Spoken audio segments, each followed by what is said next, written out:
Hello, I'm Richard Ridge for BroadwayWorld, City Center's annual Fall Gala presentation. This year is a new revised version of Pal Joey, which will run from November 1st through the 5th, and we drop by the rehearsal room to bring you a sneak peek and to meet the company.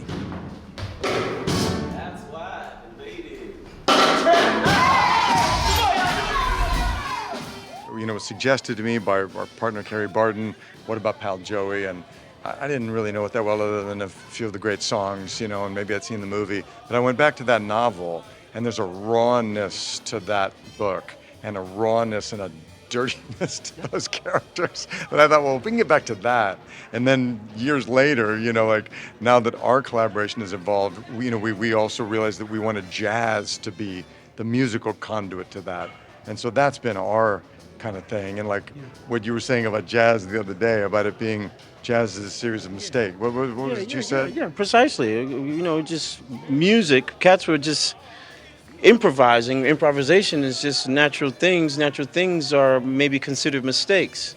So here we are exploring the possibilities of mistakes through the form of jazz and putting it together and expressing.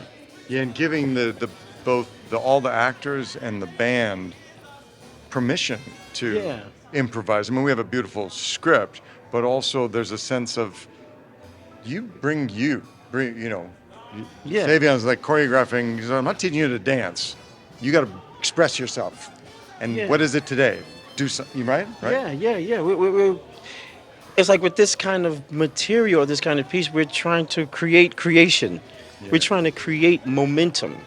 We're trying to create organic. Yeah. So this is the attempt, and we are achieving. Come.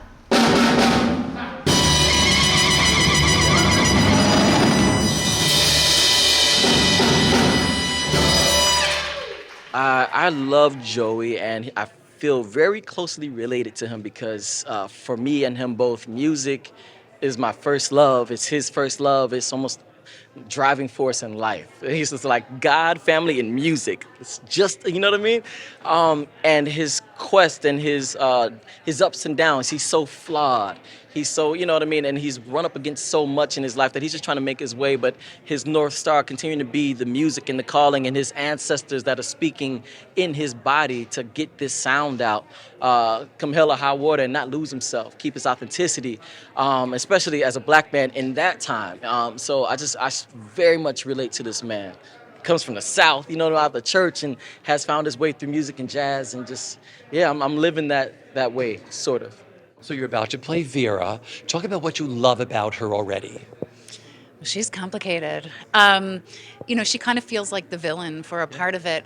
So that's a really fun challenge as an actor to find, well, what's really motivating this person? It's probably not evil. It's probably they need something. Like, what is that?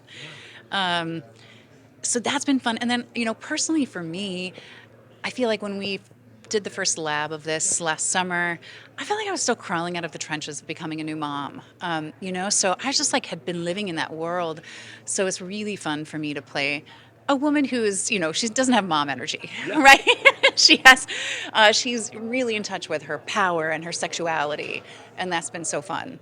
Talk about this incredible woman you're getting ready to play and what you love about her already. Yes, I think she's a little snarky, but she has a lot of heart, and she's just been scarred, and she has the courage to get back up.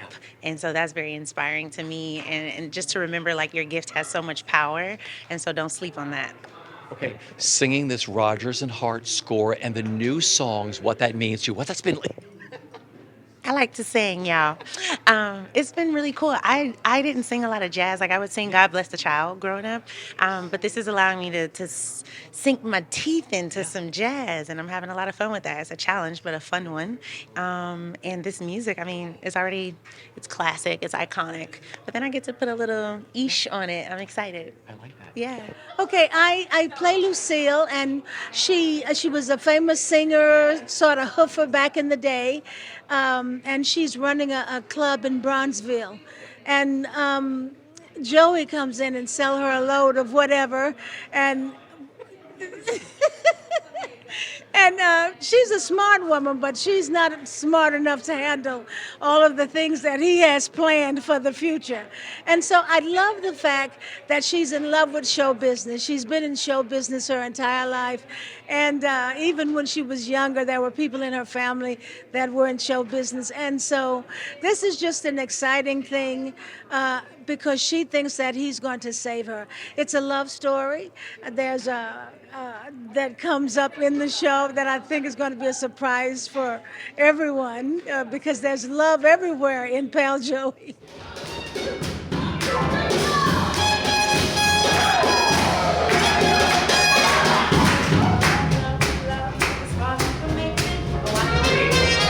Well, we've been struggling with it for many years, and then when Koa came on, what really unlocked it was bringing in spirit, was bringing in a whole other level to the character and the story that Savion then took and expresses through dance in a way that I've never seen, I don't think anyone's seen before. Yeah, absolutely. I think what unlocked it for me is really looking at the journey of a black artist, a young black artist in a time and a place that does not have space for him. And what's his journey to have hope, to have belief against strong odds, and the realization that, you know, for me, it has been spirit, it has been belief that there are forces of good that have our backs and that wants the best for us and that we come from. And again, the presence of that, which we are calling the ancestor griots in the piece, it energizes him, it energizes the piece, it's energized all of us as collaborators, and you know, we're super excited about it.